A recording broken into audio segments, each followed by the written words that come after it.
Всем привет на канале Стройвагон ТВ.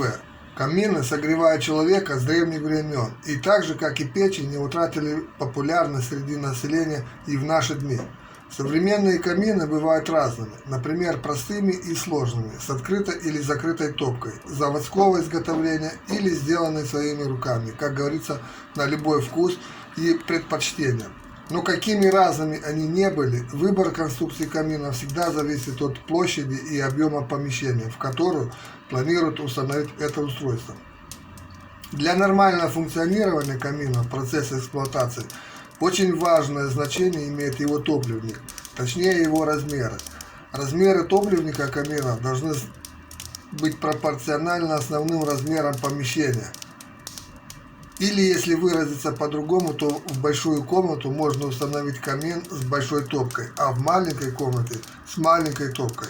Объясняется это тем, что на изменение силы тяги камина влияют размеры топливника и входного отверстия, а также угол наклона задней и боковых стенок топливника, сечение и высота дымовой трубы. То есть высота, ширина и глубина топливника камина должны соответствовать не только размерам комнаты, но также должны соответствовать сечению и высоте дымовой трубы, иначе камин будет дымить. На представленной схеме в таблицу можно увидеть основные рекомендуемые параметры камина в зависимости от размера помещения, в котором планируется его размещение. Для того, чтобы камин работал исправно и не дымел в помещении, рекомендуется придерживаться строго приведенных для удобства в таблицу данных. Тягу камина, а также его теплоотдачу можно усилить путем постепенного напуска внутрь задней стенки топливника примерно на 20 градусов. Верхнюю часть топливника сужают и образуют так называемую горловину, также для усиления тяги. Чтобы избежать перепада воздушных потоков, которые вызывают опрокидывание тяги и дымление камина в помещении, необходимо устраивать газовый порог, то есть дымовой зуб.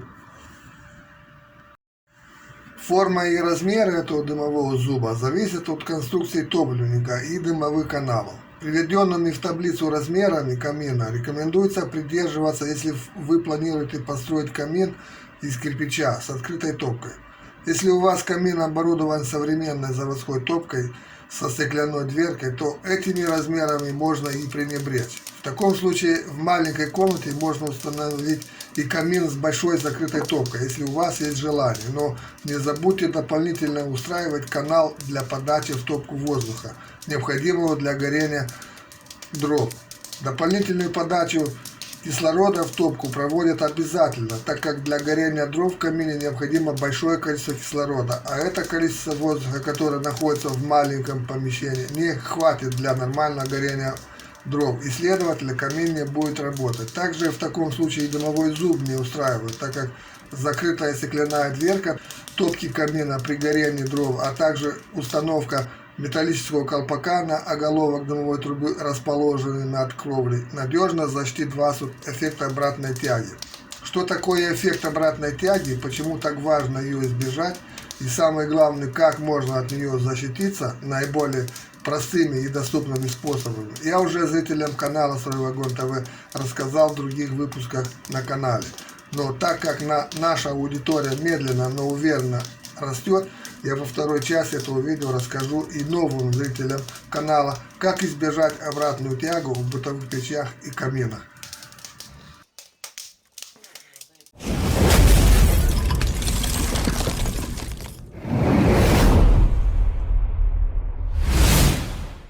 В городах, где много высоких зданий вокруг, а также в населенных районах, расположенных в горной местности, очень часто возникает еще такое явление, как обратная тяга в дымоходе, в результате которой весь дым из топливника поступает в помещение. Высота трубы для отвода дымовых газов, особенно над кровлей дома, имеет большое значение, потому что она прямо влияет на силу тяги печного устройства. Неправильно или неудачно выбранная высота трубы над коньком кровли не только снижает силу тяги дымовых газов, но и создает их обратное движение, то есть завихрение воздуха, в результате которой печь начинает выбрасывать дым в помещение. Такое явление называется обратная тяга, и многие из вас знакомы с таким явлением давно. Обратная тяга возникает по причине сильного ветра, который оказывает значительное влияние на движение дымовых газов в трубе.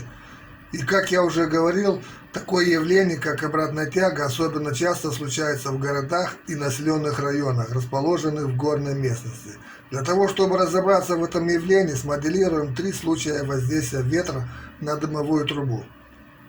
Итак, ветер дует строго горизонтально на трубу, и в таком случае он, натолкнувшись на дымовую трубу, изменяет свое направление в большей степени в сторону выходного отверстия трубы, то есть направляется вверх. В результате около трубы происходит разрежение воздуха, и дымовые газы как бы высасываются из дымовой трубы, и сила тяги в таком случае усиливается.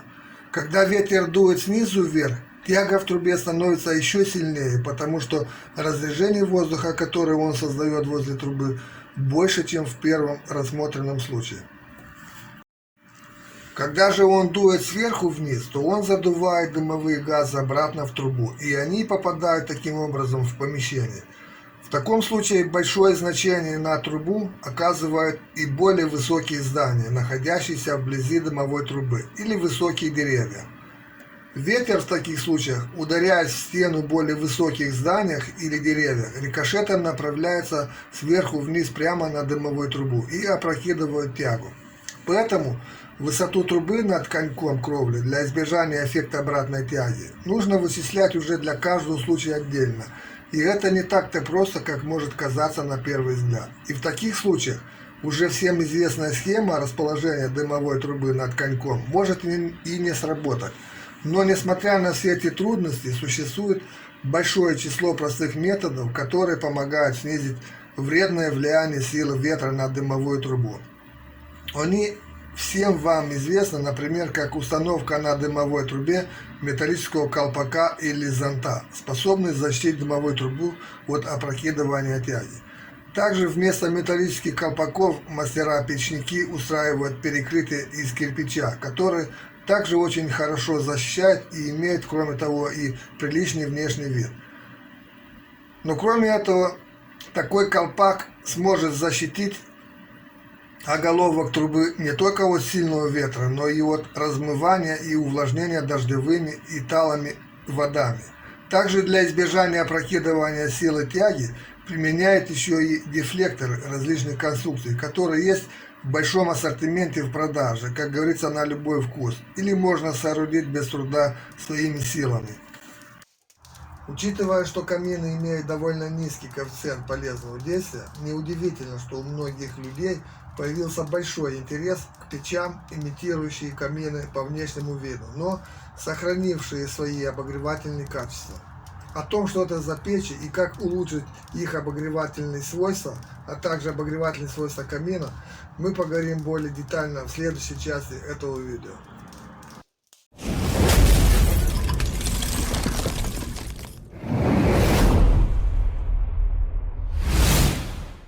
Улучшить обогревательные свойства камина можно, если сочетать в процессе строительства обогревательные качества отопительной печи и красоту внешнего вида камина. То есть в данном случае речь идет о обыкновенной печи, которая бы по внешнему виду напоминала бы камин, но которая сохранила бы свои важнейшие свойства, как, например, аккумуляцию теплоты в процессе горения дров и обогрев помещения после прекращения растопки. Такая печь получила название как печь-камин, и на сегодняшний день ее можно встретить очень часто среди населения. Печь-камин, оборудованная змеевиком для водяного отопления, как нельзя лучше подходит для обогрева и украшения как маленьких дачных домиков, так и довольно вместительных загородных домов, расположенных в удаленных районах, где невозможно пока что по различным причинам подключить их к трубопроводу с природным газом. Перед вами самая обыкновенная печь-камин, которую можно облицевать, как и камин, самыми разнообразными облицовочными материалами, или сделать из кирпича под расшивку швов. Такая печь-камин без змеевика в топке больше подошла бы, на мой взгляд, городским жителям, которые имеют дачные домики за городом и которые в них не живут постоянно, а приезжают на выходные или на короткое время. Дом с такой печкой можно длительное время не отапливать, а при разжигании огня в топке печь сразу начинает отдавать тепло в помещении, через стеклянную дверку, и через которую можно было бы созерцать потрескивание горячих дров в топливнике.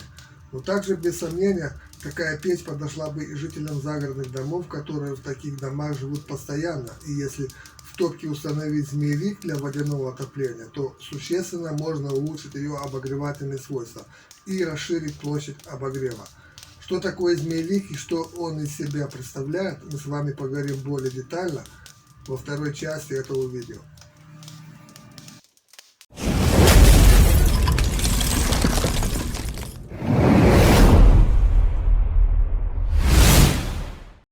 Очень часто отопление дачных домов и других жилых помещений осуществляется с использованием печей-каминов, в которых монтируют самодельный генератор тепла из листового металла или из стальных труб, более известные в народе как змеевики или водяные контуры.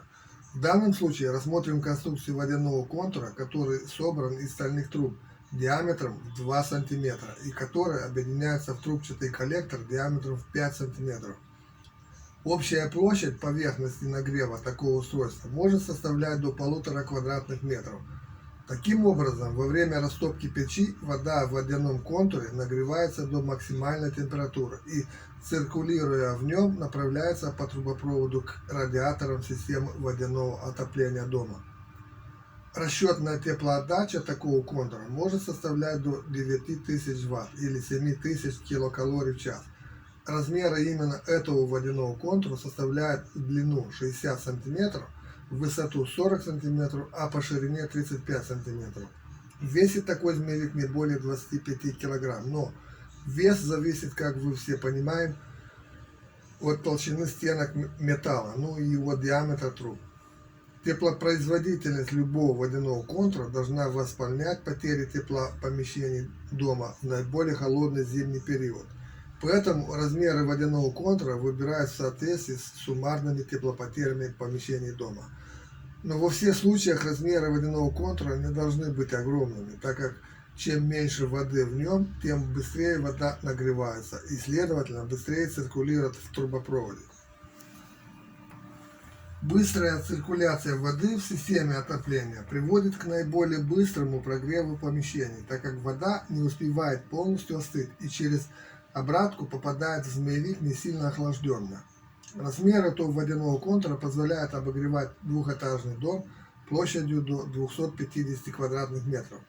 Если у вас дом размеров поменьше, ну скажем примерно площадью до 100 квадратных метров, то смело можете использовать точно такой же водяной контур с такими же размерами по ширине и высоте, но длину можно сократить до 40 см. Это приведет к уменьшению объема воды в трубопроводной системе, а следовательно и к экономии печного топлива во время растопки печи. И последнее. Почему именно печь-камин или печи такого типа более всего подходят для установки в них водяного контура? Спросите вы, и я вам отвечу следующим образом. Печь-камин или печь такого типа имеет большой процент КПД при сжигании топлива в топливнике и имеет простую систему движения газов, что обеспечивает использование тепловой энергии от сжигания топлива наиболее полно. Печи-камины имеют также систему с преимущественным нижним прогревом, в которой, как известно, обеспечивается наибольший нагрев именно нижней части печи. При этом такие печи равномерно прогреваются, имеют красивый внешний вид, достаточно долго сохраняют тепло и отдают ее помещению. И что также немаловажно, при этом они равномерно остывают. На этом все. Всем спасибо за внимание. Жду, как всегда, ваших комментов под этим видео. Хочу напомнить вам, что более подробную информацию вы найдете на страницах сайта strойvagon.ru. Тем, кто смотрит наш канал впервые, просим оформить подписку на новые обновления нашего канала.